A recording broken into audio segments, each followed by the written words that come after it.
야고보서는 예수님의 아우 중에 하나인 야고보가 쓴 편지입니다. 유다서를 쓴 유다도 예수님의 어머니 마리아가 요셉과 결혼한 후에 낳은 아들들 중에 하나입니다. 야고보는 스데반 순교 이후에 예루살렘에서 처처로 흩어져서 신앙을 유지해 가던 유대인들에게 이 편지를 받아 읽도록 썼다고 합니다. 야고보는 예루살렘 교회의 담임 목사격인 초대 감독을 지냈습니다.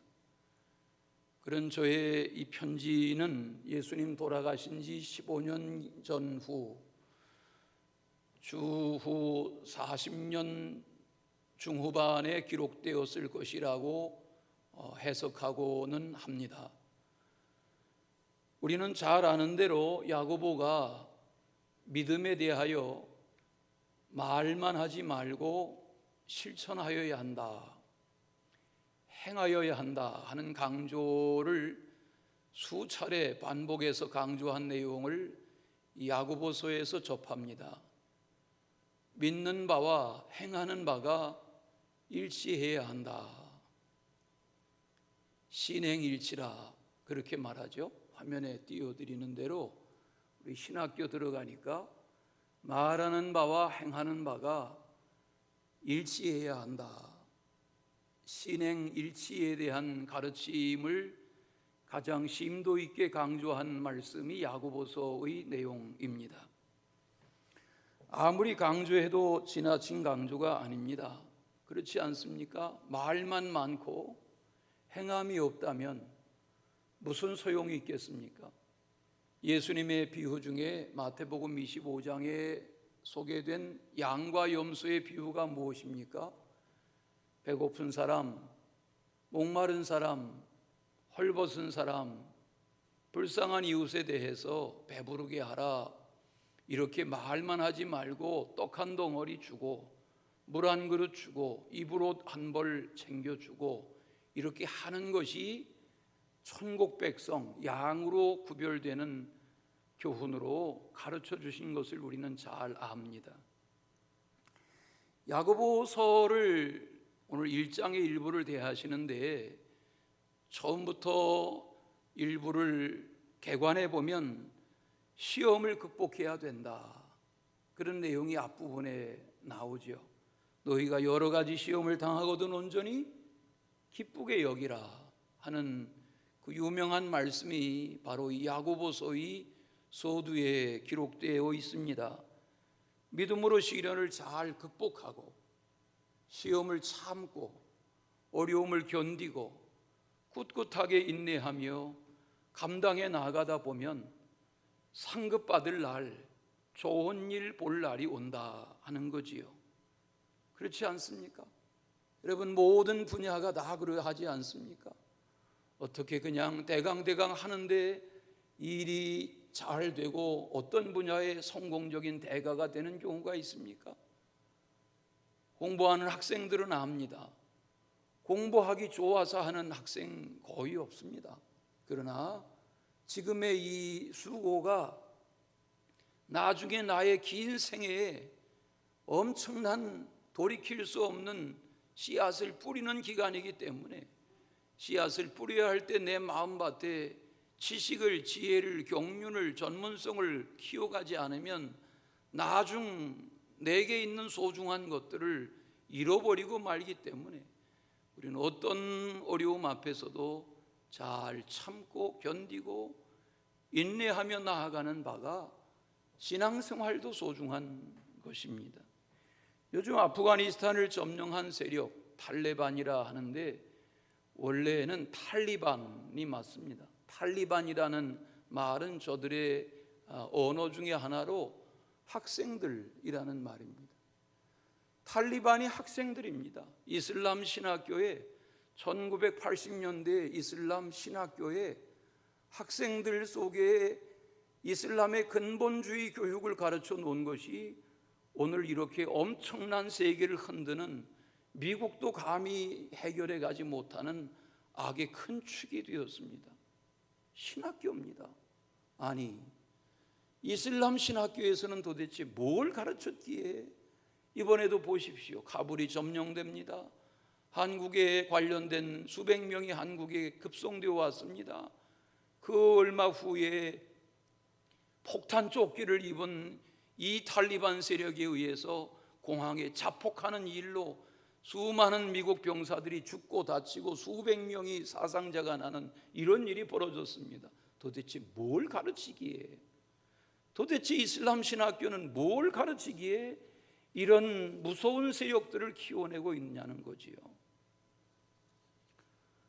1980년대에 파키스탄 남부 지역에 세워진 이 신학교는 그 후에 소련이 무너지고 아프가니스탄에 새로운 체제가 들어서고 하면서 이 탈리반 세력이 우리가 아는 지난 20여 년 전 미국 맨하탄 남부의 세계무역센터 쌍둥이 빌딩을 영화의 장면처럼 이 조직의 한 세력들이 자폭하는 비행기 테러로 그런 엄청난 일들을 벌일 때에 도대체 누구냐 하고 찾아 들어가 보니까 그 배후 세력이 지금 우리가 우려하는 이 탈리반 조직인 것을 알게 됐습니다. 이 탈리반 조직은 이슬람이 아닌 모든 문화의 흔적들을 다 파괴해 버립니다.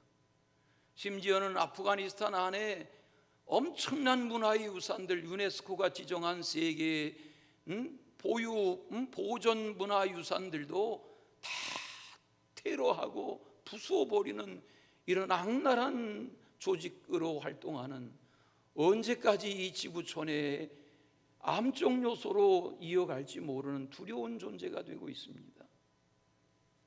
야고보 당시에 흩어져 생활하던 성도들, 저들이 환난을 겪고 믿음을 지키기 위해서 어려움을 겪고 고난을 겪고 심지어는 죽음의 순간이 다가오고 순교자의 반열에 서고 이러도록 저에 흩어진 이 유대인 성도들 중에 복음으로 살고자 하는 성도들의 소식을 접하는 야고보가 저들에게 시험을 잘 견디고 시련을 이기고 하나님이 주시는 은혜의 상급의 날을 향하여 꿋꿋하게 믿음을 지켜가자 하는 권면의 편지가 오늘 이 말씀인 것을 알 수 있습니다.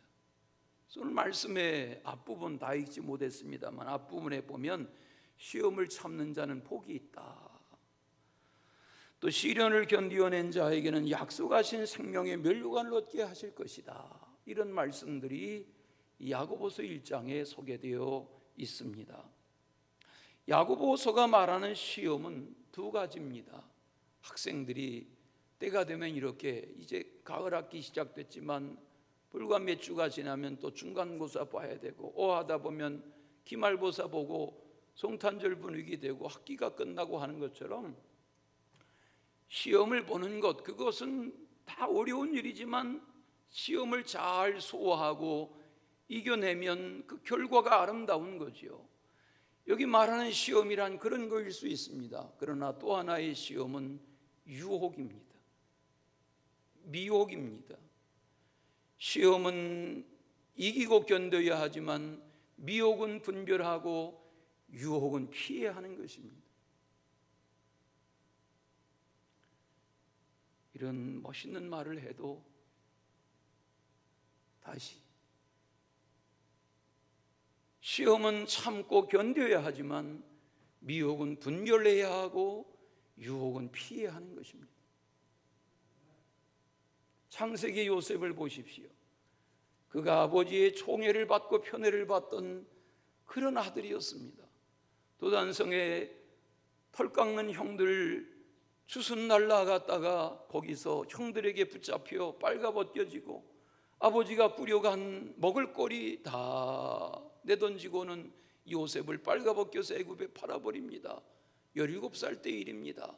시험이죠. 얼마나 두려웠겠습니까? 그 당시에 애굽에 노예로 팔려갔습니다. 보디발의 집에 팔려 들어가서 노예 생활합니다. 거기서 십수년 세월을 그렇게 지내는데 주인은 애굽의 왕 곁에 요직에 있는 고위 관리입니다. 지금으로 말하면 대통령, 경호실장 같은 그런 인물입니다. 집에 자주 오지 못합니다. 여주인이 노예 중에 아름답게 생긴 청년 요셉을 꼬드깁니다. 28살 때 사건입니다. 뿌리치고 도망쳐 버렸습니다. 여주인이 이 요셉의 옷자락 하나를 빼앗아 가지고 남편 돌아온 다음에 이 옷의 주인 녀석이 나를 겁탈려 했다고 누명을 씌웁니다. 남편은 이 아내의 이야기를 듣고 고지고대로 듣고 노예 요셉을 왕궁 감옥에다가 가둬버렸습니다. 거기서 만났던 왕 곁의 관원들 중에 똑 맡은 관원이 풀려나고 나중 임금의 꿈을 해석하는 자리에 옥중에서 만났던 꿈의 해석자 요셉을 불러냅니다. 그날 왕의 꿈을 시원하게 해석하고 왕의 2인자가 됩니다. 시험을 이기고 주인 마님의 유혹을 피했더니 옥중에 갇히는 어려움이 온 것 같았지만 옥중에서 만났던 왕의 똑 맡은 관원으로 인해서 저는 얼굴도 볼 수 없는 감히 왕의 면전에서 왕의 꿈을 설명하는 자리에 나가고 왕의 꿈을 흡족하게 해석해서 그날로 애굽의 2인자가 됩니다. 요셉의 13년 생애에 그 많은 시련들, 그 어려운 시험들, 그 순간순간 찾아오는 유혹들을 이기고 피하고 자신을 지켜나갔더니 하나님이 상상할 수 없는 상급을 주셔서 30의 애굽의 총리가 된 요셉은 110살에 하나님 앞에 가기까지 80년 동안 애굽의 총리였습니다.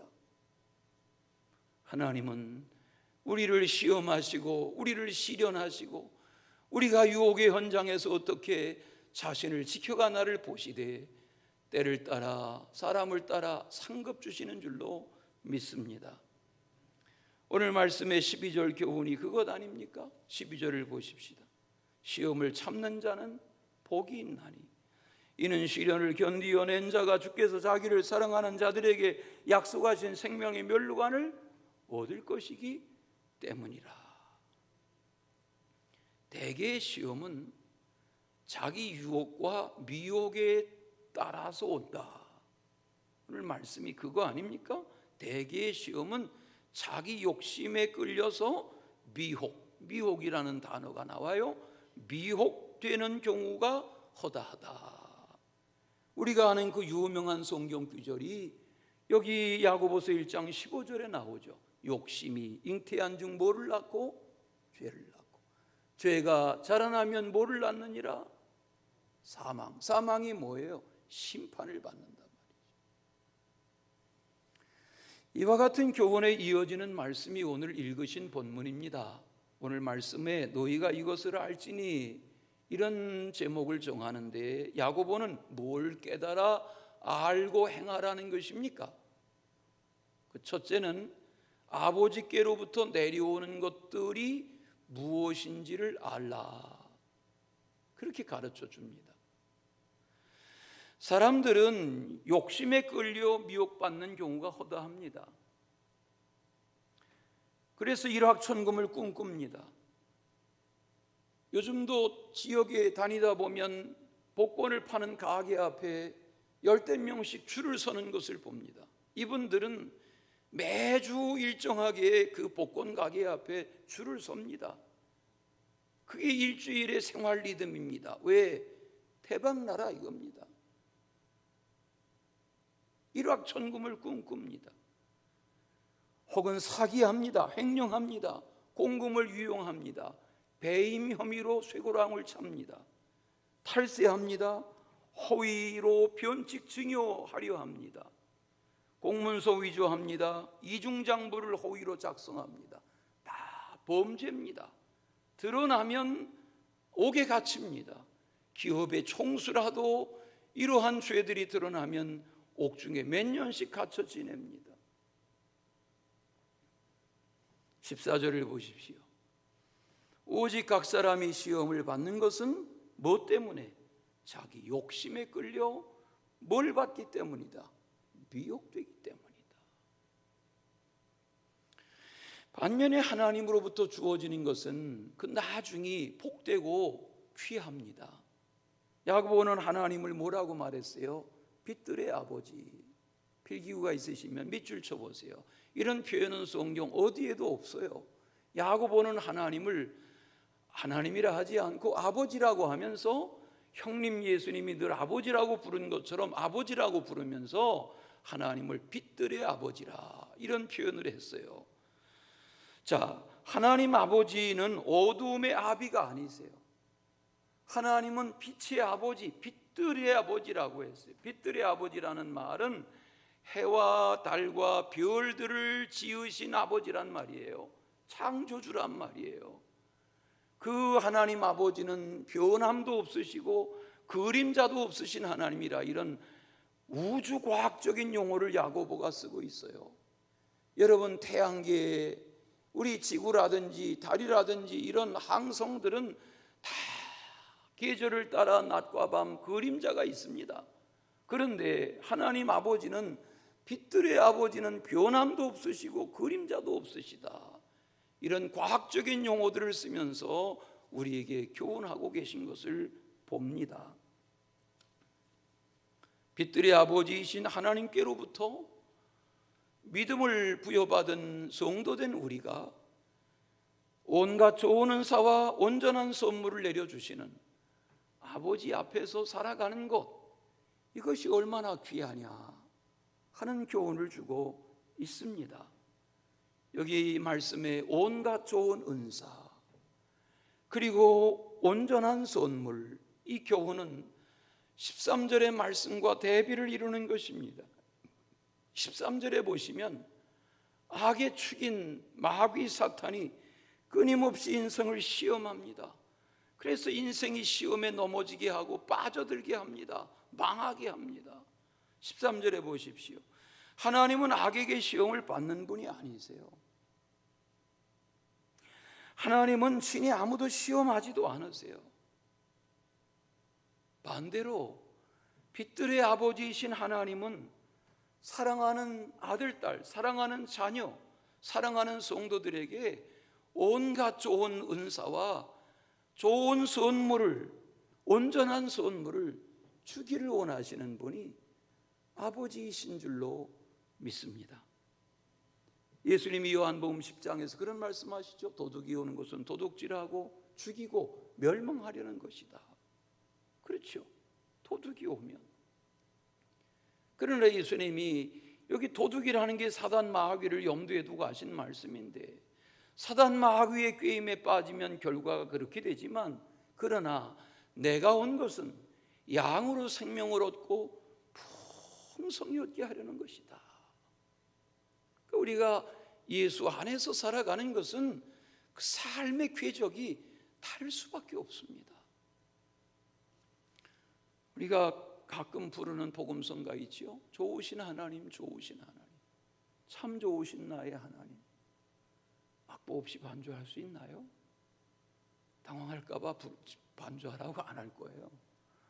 그냥 하면 반주가 나올 정도로 수천 곡이 손끝에 달려있고, 그렇게 되려면 세월이 가야죠. 하나님은 어떤 하나님이세요? 좋으신 하나님이세요. 은혜 받아요. 갑자기 반주하라고 안 할 테니까. 예? 좋으신 하나님, 좋으신 하나님, 참 좋으신 나의 하나님, 이렇게 찬송하잖아요. 우리의 기도를 응답해 주시네. 참 좋으신 나의 하나님.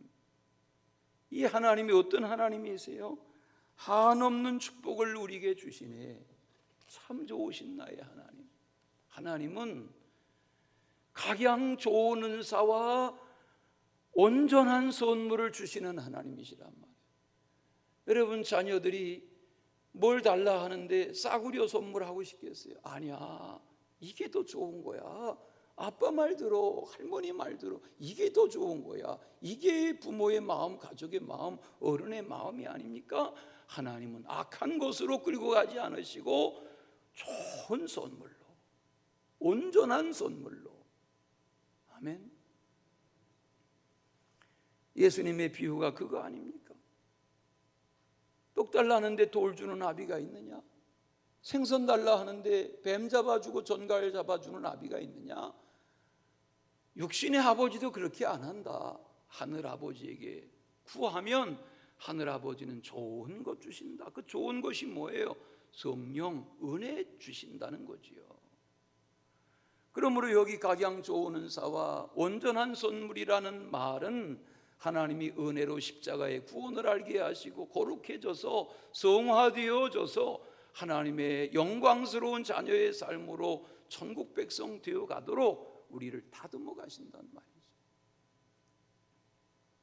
두 번째는 하나님의 의의를 이루려면 너희가 이것을 알아야 된다 하고 가르쳐 주는 것입니다.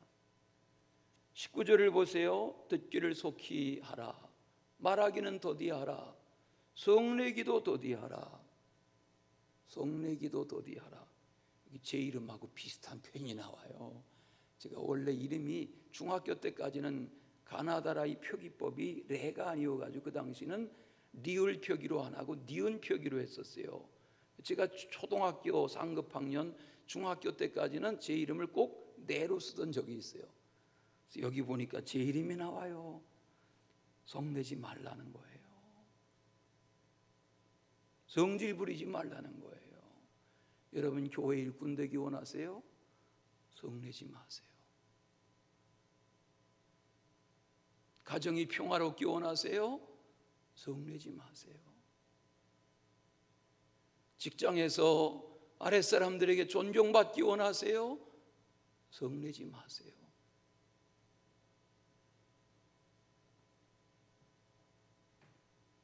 (21절에) 보니까 뿐만 아니라 더러운 악을 내버리라. 악을 내버리라 그랬어요. 더러운 악을 내버리라. 넘치는 악을 내버리라고 그랬어요. 여기 더러운 악이라는 것이 우리의 육체 욕망입니다. 버리라는 것입니다. 뿐만 아니라 넘치는 악이라는 말은 우리가 다 이렇게 치장하고 가려있고 매무새를 하고 단정하게 하고 지내서 아닌 것 같지만 우리 속에 누르고 사는 넘치는 욕망이 있단 말이에요. 이 넘치는 욕망을 제어하고 다스리고 절제하지 아니하면 이 욕망이 터집니다. 폭발합니다. 이 욕망이 터지는 날에는 범죄자가 되는 겁니다. 잠자고 싶은 욕망, 먹고 싶은 욕망, 누리고 싶은 욕망, 즐기고 싶은 욕망, 이런 욕망을 넘치는 악으로 다스리지 아니하면 그 잠자고 싶은 욕망이 게으름으로, 즐기고 싶은 욕망이 타락으로, 범죄로 연결되는 날에는 우리는 여기 표현하는 21절의 표현처럼 더러운 것과 넘치는 악이 우리를 침몰시키고 맙니다. 그 이야기하는 것입니다.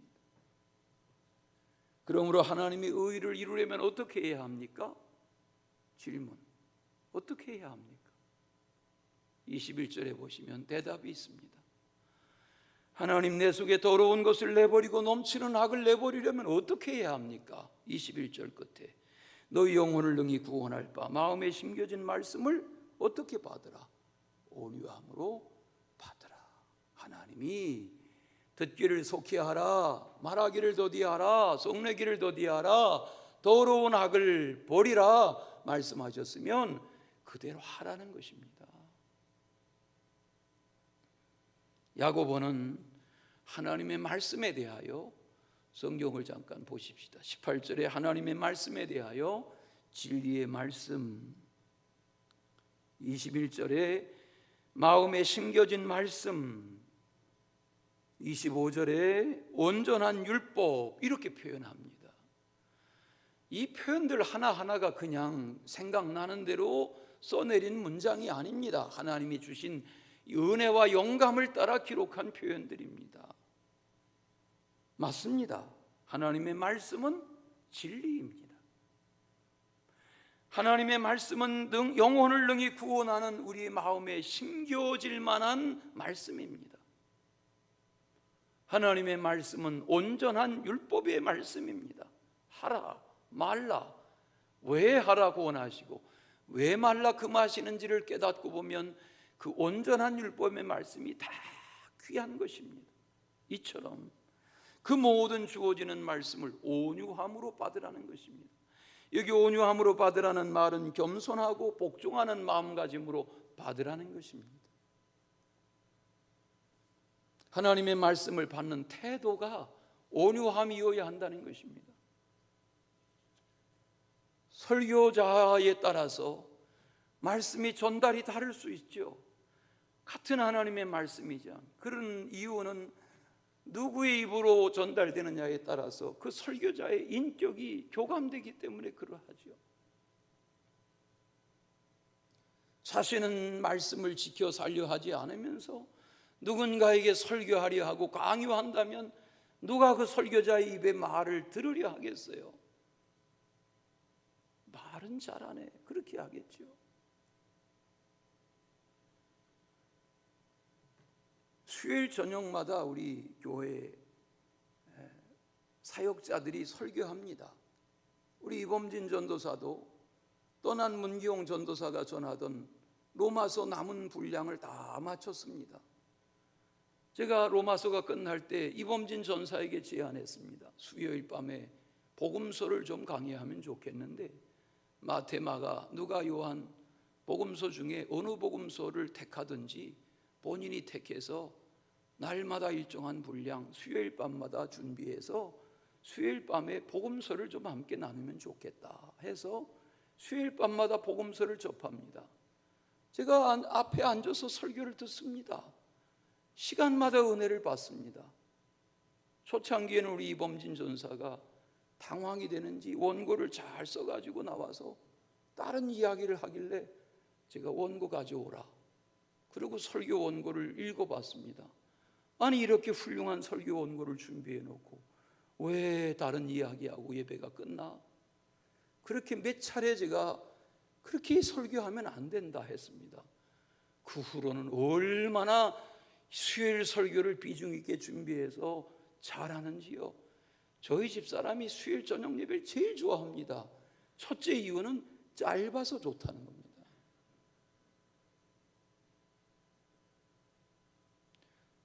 여러분 짧지만 들어보면 거기 내용이 좋습니다.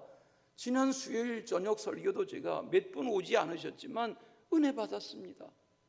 그 본문이 마가복음 12장 28절부터 30 몇 절까지 34절까지의 말씀이었습니다. 형이 죽고 형수가 그 7 동생하고 가정을 이루었는데 나중 천국 가면 누구의 부인이 되냐, 이런 이야기 끝난 다음에 서기관이 나와가지고 예수님께 물었습니다. 우리가 어떻게 사는 것이 하나님의 뜻대로 사는 거냐, 그렇게 물을 때 예수님이 하나님을 사랑하고 마음과 뜻과 정성과 힘 다해 하나님 사랑하고 내 이웃을 내 몸처럼 사랑하는 거, 그게 하나님 사랑하는 거다 가르쳐 주셨는데 이 서기관이 대답합니다. 옳습니다 선생님, 하나님 사랑할 뿐만 아니라 우리가 지혜롭게 이웃을 사랑하며 사는 것이 저도 옳다고 믿습니다. 이렇게 말할 때 그 주님이 말씀을 들으면서 칭찬하세요. 내 이웃을 내 자신같이 사랑하라, 이 말씀하시면서 내가 하나님의 나라에서 멀지 않도다, 이런 엄청난 칭찬을 해주세요. 그런데 이 말씀을 강의하면서 우리 이범진 전사가 비유를 들었어요. CCTV 운전자들은 아시죠?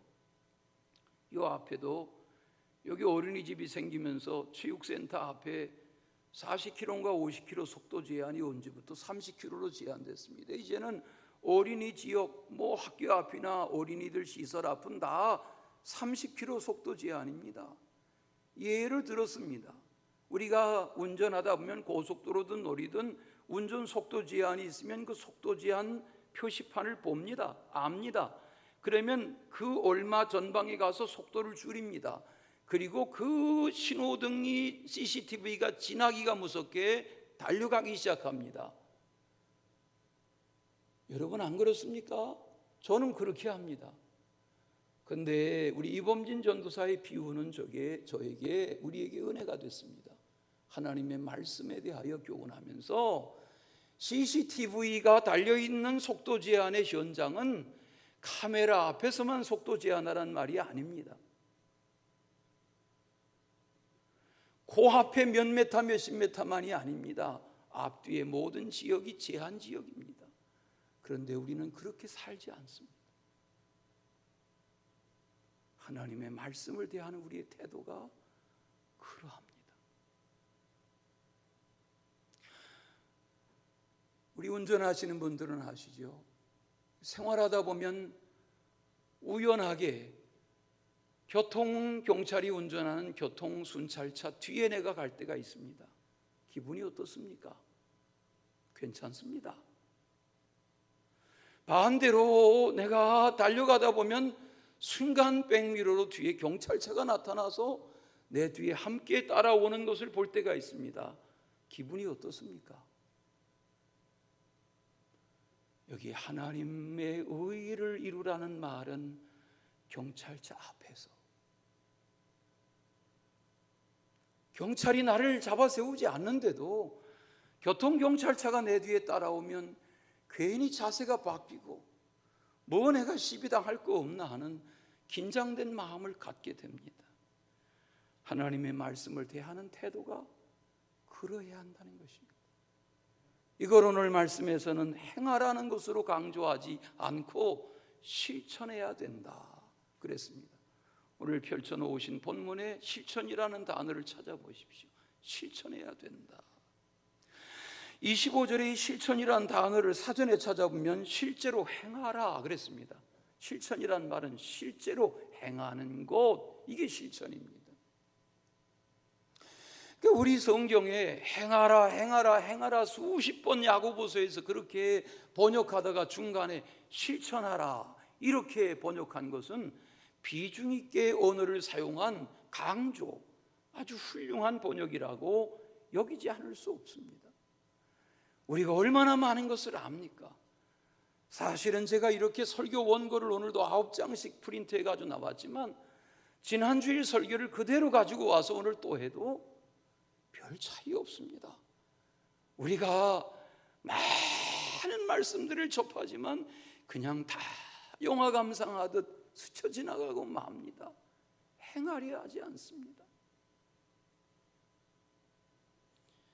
예수님은 그런즉 너희는 먼저 그의 나라와 그의 의를 구하라 그랬습니다. 하나님의 나라와 하나님의 의를 구하라는 것입니다. 오늘 말씀의 두 번째 강조가 그것입니다. 하나님의 의를 구하는 실천하는 길이 무엇입니까? 예수님은 이런 말씀하셨을 뿐만 아니라 겟세마네 동산의 기도 중에 십자가에 쓴 잔을 위해서 기도하셨습니다. 하나님의 의를 이루는 길이 무엇입니까? 이 쓴 잔을 꼭 마셔야 합니까? 이 십자가를 꼭 져야 합니까? 밤새 엎드려 기도하는데 이마에 땀이 흐르는데 피가 묻어납니다. 피가 배어납니다.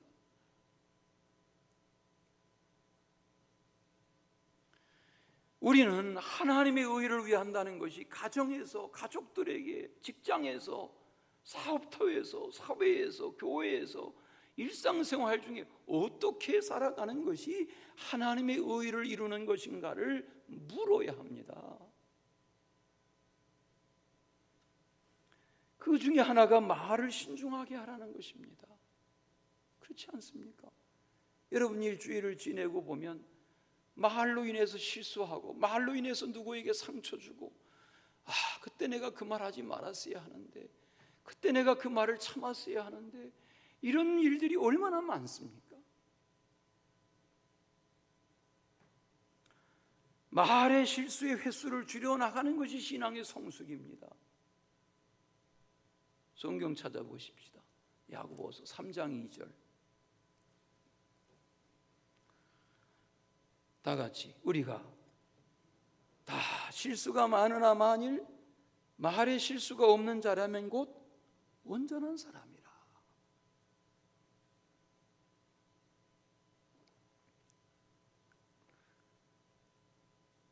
뿐만 아니라 함부로 화내지 말라는 거죠. 성내지 말지니라는 말은 함부로 보록보록 화내지 말라는 거죠. 왜? 그 순간에 마귀가 끼어드니까. 물론 예수님이 화내신 적이 있죠. 예수님이 마지막 유월절 예루살렘 성전 드나드시다가 화내신 적이 있죠. 다 채찍질하시고 동전께 들러 엎으시고 다 내어 쫓으시고, 그게 예수님의 성전 정화, 성전 청소 사건 아닙니까? 예수님이 의분을 내신 거죠. 어떻게 하나님께 기도하는 예배하는 집이 성전이 강도의 소굴이 됐느냐 하고 화를 내신 거죠. 민수기 25장에 보면 거기 이스라엘 백성들이 광야 생활하다가 시딤이라는 지역에 머물렀습니다. 거기 시딤이라는 지역에 모압 여자들이 살았습니다. 이 여자들과 함께 이스라엘 백성들이 광야에서 음란했습니다. 너나 할 것 없이 음란했습니다. 하나님이 진노하셨다고 그랬습니다. 하나님의 진노의 결과로 연병이 번지기 시작했습니다. 이 연병으로 죽은 사람의 숫자가 24,000명입니다. 모세가 하나님 앞에 기도합니다. 하나님, 이 백성 용서해 주세요. 하나님이 진노하십니다. 그때 하나님이 모세에게 말씀하세요. 너 이 백성들 사이에서 이렇게 음행하고 악행하는 이들을 현장에서 붙들어다가 목매달아라 그랬어요. 목매달아 죽여라. 하나님이 화를 풀지 않으셨습니다. 하나님의 이 말씀을 들은 아론의 손자 비느하스, 대제사장 아론의 손자 비느하스가 창을 뽑아 들었습니다.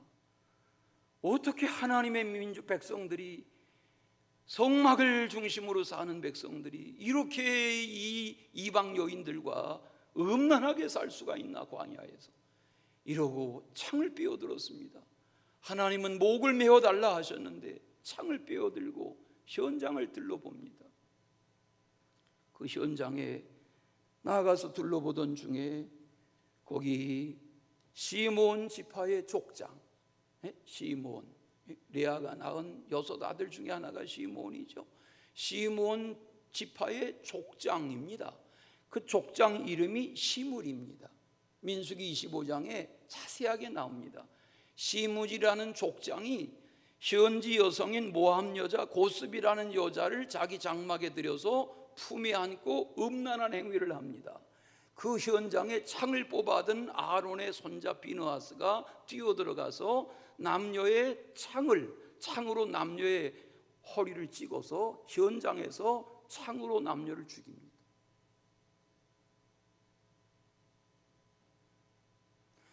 잘 들어보세요. 이 사건 후에 하나님이 모세를 통해서 말씀하세요. 민수기 25장 12절 13절의 말씀이에요.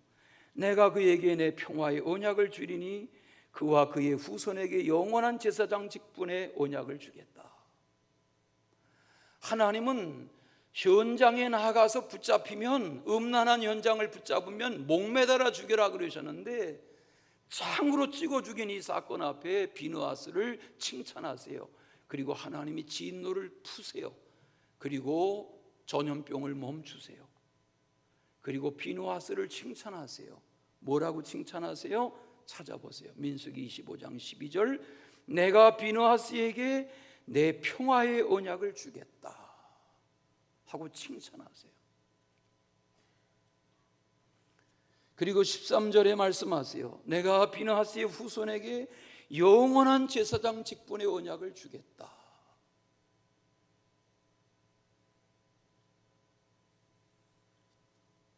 여기 평화의 언약이란 하나님의 말씀입니다. 하나님의 말씀 안에서 제사장의 직분을 자손 대대로 이어가게 하겠다. 잘 들어보세요. 이 말씀이 이루어지는데요, 사사 중에 엘리라는 사사 말고는 이 비느하스의 후손들이 예수님 오시기까지, 예수님이 다녀가시기까지, 주후 1세기까지 이 역사가 계속 계속 1500년을 이어갑니다. 비느하스의 후손을 하나님이 제사장의 반열이 계속 이어져 가게 하십니다. 이 분노는 성내지 말라 하는 것과 다른 하나님의 말씀 안에 세워지는 의분입니다.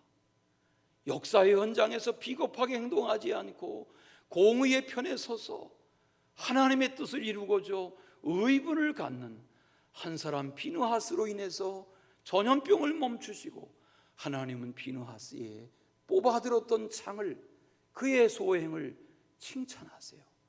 그에게 평화의 언약을 맺겠다. 화를 다스리고 분노를 멈추고 성내기를 자제하되 하나님의 의를 이루어가는 하나님의 사람들이 되시기를 축원합니다.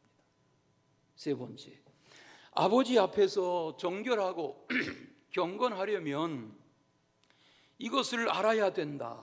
성경 보십시다. 22절, 23절, 25절에 보면 행하라 그랬어요.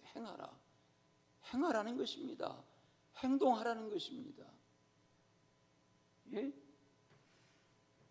하나님의 말씀을 입으로만 말하지 말고 삶으로 생활 속에 실천하라는 겁니다. 그 행하는 일에 복을 받을 것이라는 겁니다. 구체적으로 말을 조심할 뿐만 아니라 혀를 재갈물이라고까지 말했습니다. 마음속에 속이지 말고 날마다 그 말씀들을 듣는 것으로 끝내지 말고 하는 것이 경건이라는 것입니다. 오늘 박영신 권사님 성경 읽으실 때 제가 은혜 받은 표현이 있습니다. 26절을 읽으시는데 끝에 자기 마음을 속이면 이 사람의 경건은 헛것이라 이렇게 읽지 않으시고 헛짓이라 이렇게 읽으시는데 마음의 은혜가 됐습니다. 맞습니다. 하나님 속이고 사람 자기를 속이면 그런 종교적인 경건은 헛짓이 되는 겁니다. 종교인 행세하지 말라는 겁니다.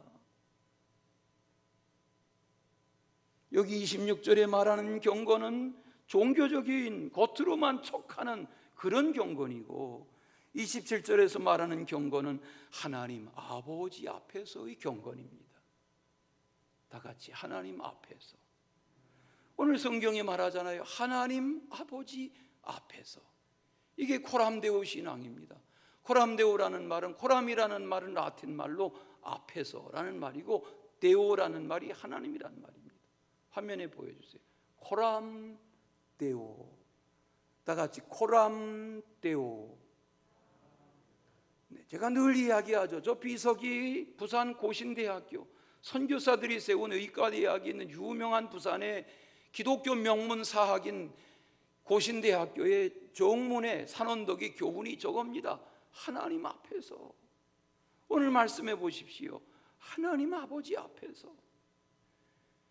거짓되게 경건한 척하지 말고 경찰차 앞에서 운전하는 것처럼 하나님 앞에서 말하고 하나님 앞에서 먹고 하나님 앞에서 자고 하나님 앞에서 일하고 하나님 앞에서 결정하고 하나님 앞에서 사업하고 하나님 앞에서 판단하고 하나님 앞에서 숨쉬고 살란 말이죠.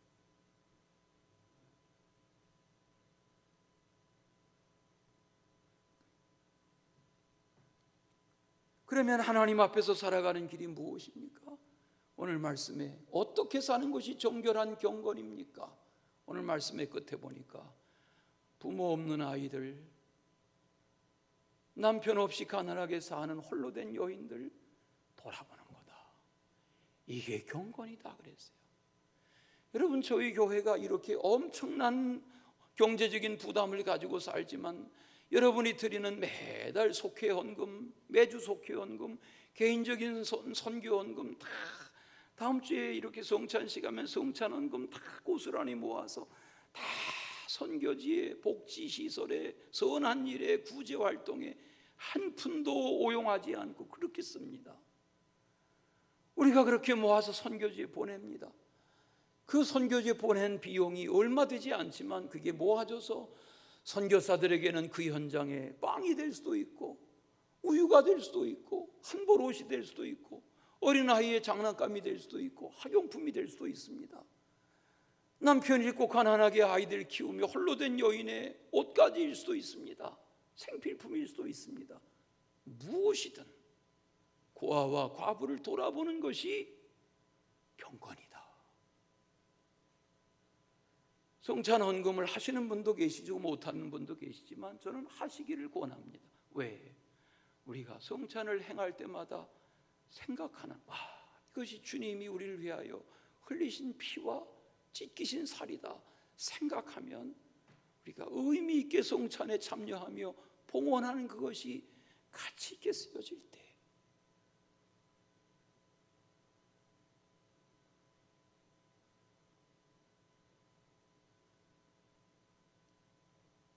무엇이 정결이고 무엇이 경건이냐 말이죠.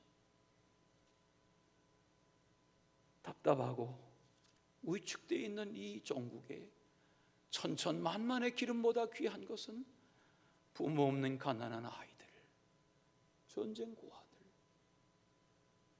가난하게 가정을 꾸려보려 하며 남편 없이 사는 여인들, 저들을 돌아보는 것이 하나님이 원하시는 경건이다. 그런 신앙생활, 그런 교회로 나아가십시다.